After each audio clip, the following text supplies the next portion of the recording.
In August 2020, during one of the first relaxations in England's lockdown, life was just starting to feel a little normal again. A young woman named Lorraine Cox had gone out for the evening with friends, catching up, sharing laughs, and enjoying a much-missed night of socializing. Around 2 a.m. in the morning, she left to head home, feeling safe as she walked through the quiet streets of Exeter, her hometown. But Lorraine wasn't as alone as she thought. Security cameras captured her route, and as she walked for over a kilometer, a man followed at a careful distance. Days later, Lorraine's body would be discovered, disposed of like refuse. Today, you will learn about the harrowing case of Lorraine Cox. Lorraine Cox was born in 1988 in Exeter, Devon, in the United Kingdom. In the sources researched, nothing is reported about her mother. There is only information about her father, Tony, and her brother, Mark. Friends and family remember her as a spark in any room, the kind of person who could turn a dull night into a party just by being there. She was fun, lively, a little goofy, the friend everyone counted on to lift their spirits. In 2018, at the age of 30, Lorraine met Elise Fow, who was 24 at the time. They began a relationship. By October of the following year, 2019, they got engaged and decided to move to Scotland to try to have a life together there. Because of the lockdown that began in March 2020, the world stopped, and we know that situation well.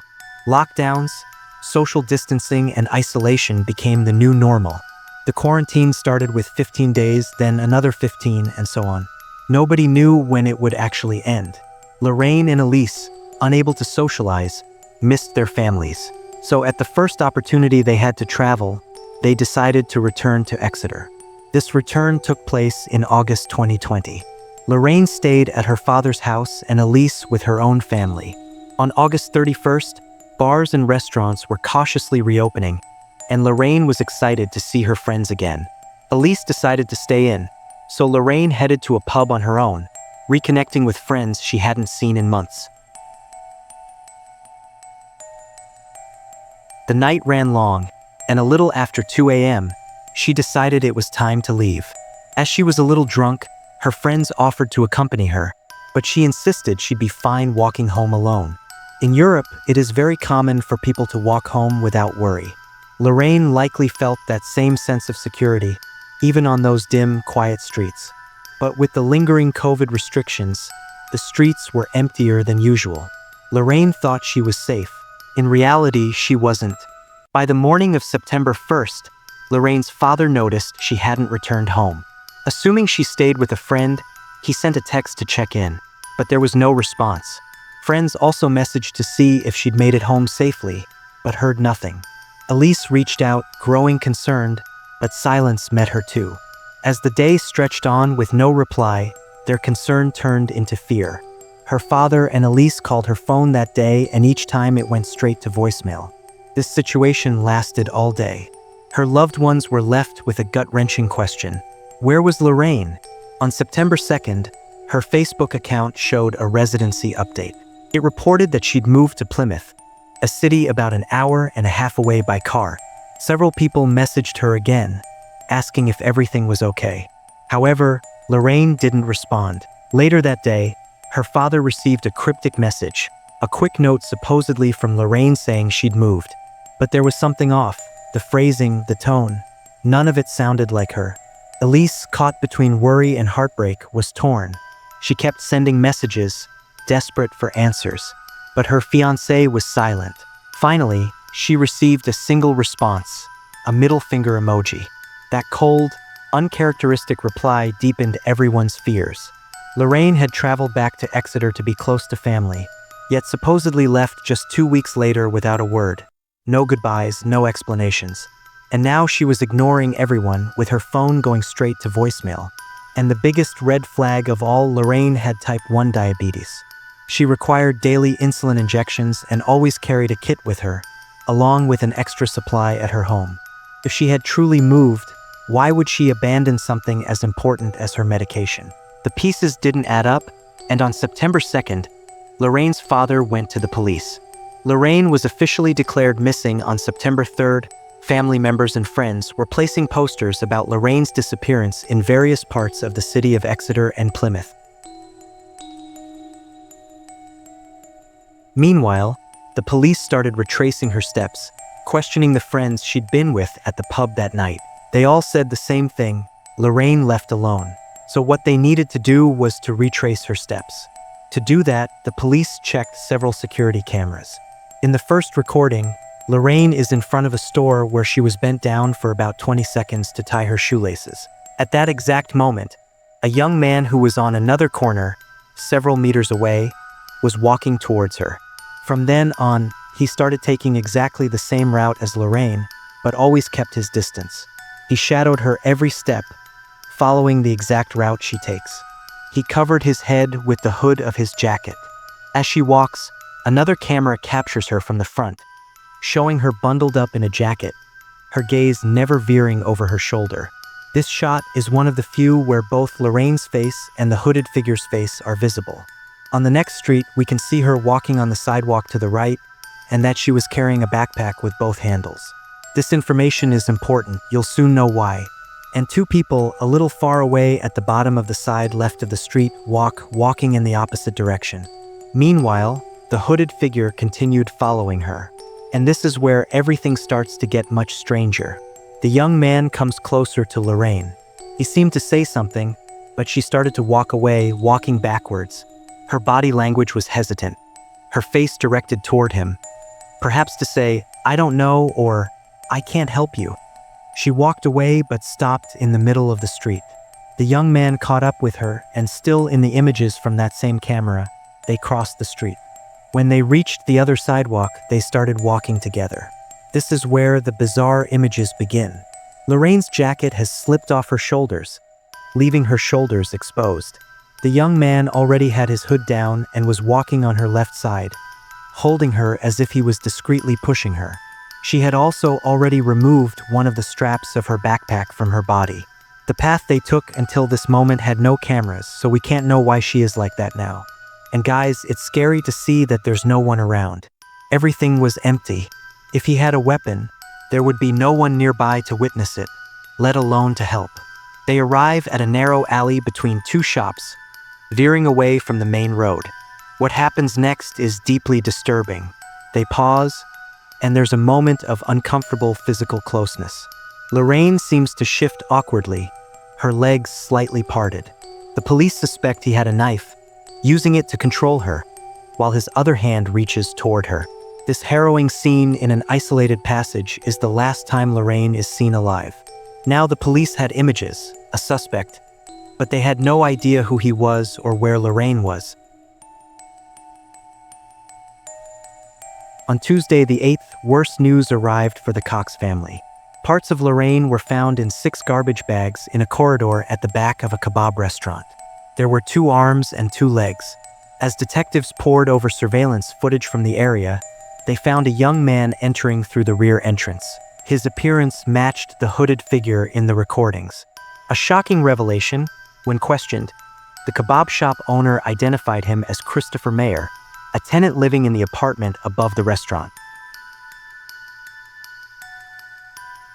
The young man was arrested at home that same day, on September 8th, and the police were immediately faced with a lie. Although he introduced himself to everyone as Christopher Mayer, his real name was Azam Mangori, an Iraqi who lived illegally in the United Kingdom. From the moment of his arrest, Azam remained tight-lipped, offering only a few deflections. He insisted that he was gay, that his arrest was an error, and that he wanted a lawyer. He had no idea of the mountain of evidence the police had already gathered, proof that would soon corner him inescapably. Days after Lorraine's disappearance, he was seen in a hardware store buying cleaning products and garbage bags. Surveillance cameras around his apartment revealed something even more chilling. On September 6th, Azam was seen leaving his building with an enormous sports backpack.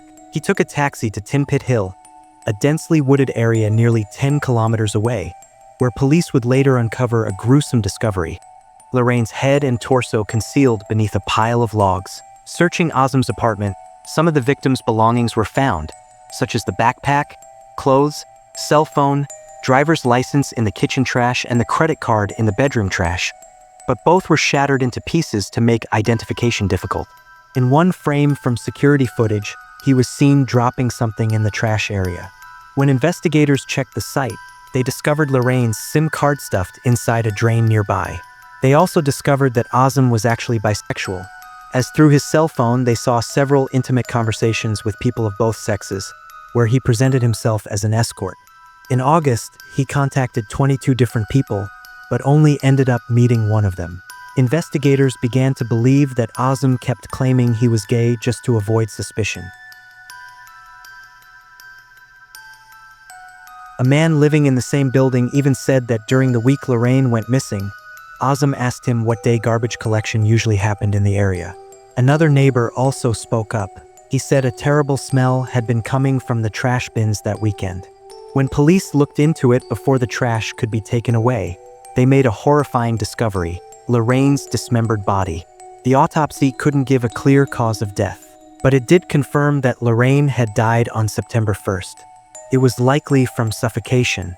Her t-shirt had been stuffed into her mouth so deep that it blocked her airway. Once the police had enough evidence, they handed the case over to the courts. It was now time for the prosecution to build their argument. Azam's lawyer, seeing how serious the situation was, told him that continuing to lie would only make things worse. So during the trial, Azam finally decided to tell his version of what really happened, starting from the day he escaped Iraq up until his arrest. This gave the court two different versions of the events. First, Azam's side of the story, then the prosecution's response. The trial began in March 2021. Azam spoke about his past, growing up under a strict stepfather who followed an extremist religious group. He said his childhood was very controlled. He couldn't even play with other kids. In his late teens, he realized he was bisexual. But in his country, that meant serious danger, maybe even death. So he ran away. About the night Lorraine died, Azam said that in the early hours of September 1st, he went out for a walk because he was bored. He saw Lorraine and started to follow her, but claimed he stayed at a distance. He said they eventually spoke and agreed to a one-night stand. According to him, she told him to follow her. They went into an alley and had sex right there. To prove this, Azam played an audio recording in court that he said he took with his phone for safety reasons. He said it showed the conversation was friendly and consensual. Azam claimed he was surprised that everything happened so fast and said he recorded it just in case something went wrong and no one believed him. After that, he said they both walked to his place. He said maybe that's why Lorraine's clothes were loose in the camera footage. At his apartment, he claimed they drank, smoked, and used drugs before going to bed. The next morning, Azam said he woke up to find Lorraine not breathing. Her skin was cold and she had no pulse. He tried CPR, but it didn't work. When asked why he didn't call an ambulance, Azam said he panicked. As an undocumented immigrant, he thought no one would believe him.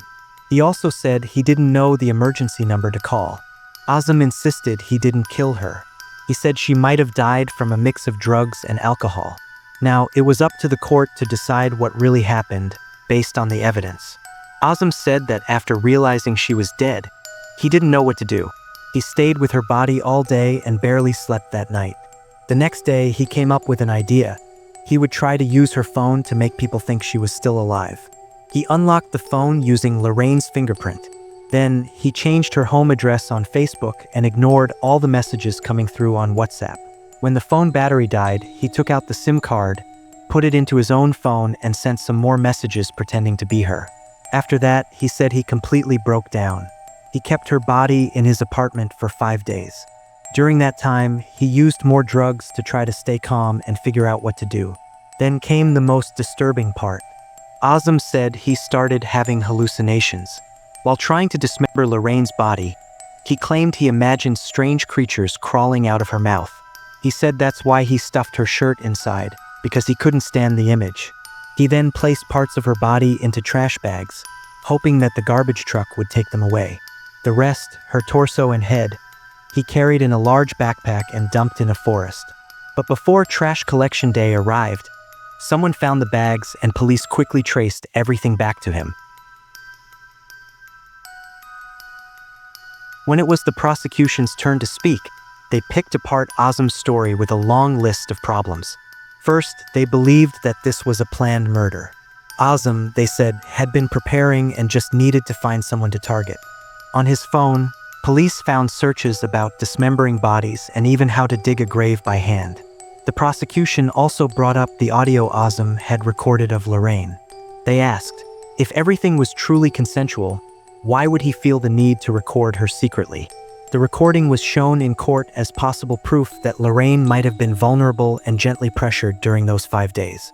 Around that time, Am sold a keyboard online, and the buyer came to his apartment. While the buyer didn't go into the room, he said Am seemed calm, polite, and completely normal, completely different from the worry Am later claimed to have felt that week. Then, just hours before the dismemberment, Am posted a video on social media. In it, he was smoking while the song Chop Suey by System of a Down played in the background. That song has disturbing lyrics like, "Grab a brush and put on a little makeup," and "I cry when angels deserve to die." Lorraine's autopsy disproved his story about how she died. Toxicology results showed no drugs in her system, just a tiny bit of alcohol from what she drank at the pub. Her insulin levels were also normal, ruling out any diabetic issue. Instead, the autopsy pointed to suffocation as the most likely cause of death. DNA tests linked Azam directly to Lorraine. His DNA was found inside her body. However, it couldn't be confirmed if the DNA came from the night she died or later. Prosecutors suggested something far more disturbing. He might have assaulted her after she was already dead. That raised even more terrifying questions about what actually happened during those 5 days in his apartment. After 5 weeks of intense trial, the jury took just 5 hours to reach a decision. Azam Mangori was found guilty of first-degree murder. He was sentenced to life in prison, with a chance for parole after 20 years, meaning he could be released when he's 45 years old. When Lorraine's remains were found, her family quickly set up an online fundraiser to help pay for her funeral. Within hours, they had raised everything they needed.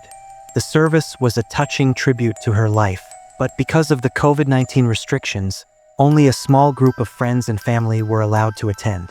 Meanwhile, the kebab shop beneath Am's apartment shut down. The owner tried to give the place a fresh start. He changed the name and redesigned the space. But when it reopened in 2021, customers stayed away. The memory of what had happened upstairs was too painful to forget. People passing by would sometimes throw things at the windows or shout Lorraine's name, blaming the shop for ignoring what had occurred. If you look on Google Maps today, you can still find it, once called Bodrum Kebab House, now renamed Alibaba. The windows are damaged.